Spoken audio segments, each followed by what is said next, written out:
Hi అండి అందరికీ. ఇది నేను మీషోలో తీసుకున్నాను. చాలా బాగా వచ్చింది. కంప్యూటర్ వర్క్ అన్నమాట.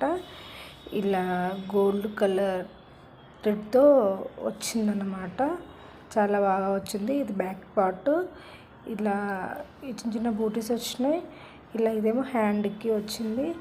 ఇట్లా హ్యాండ్కి అంతా హ్యాండ్కి ఇలా వచ్చింది. ఇదేమో ఫ్రంట్ పార్ట్ అన్నమాట. చాలా అంటే చాలా బాగా వచ్చింది. క్లాత్ నార్మల్గానే ఉంది. ఇక మనం పెట్టిన ప్రైస్లో ఇదే బెటర్ అనుకుంటా. ఇది ఒక 1 మీటర్ వరకు ఉన్నది. ఈ శారీ మీదకి అనమాట. ఈ బ్లౌజ్ నాకు అంత బాగా నచ్చలేదు. ఇది నచ్చక ఇలా ఆర్డర్ పెట్టుకున్నాను. బయట ఏంటంటే చాలా కాస్ట్ ఉంది. ఇది నా గ్రీన్ కలర్ శారీ అనమాట. ఈ గ్రీన్ కలర్లో ఈ గ్రీన్ డిజైన్ వచ్చేలాగా సెట్ అయ్యేలాగా తీసుకున్నాను. చాలా బాగా వచ్చింది. బెటర్ ప్రైస్లో.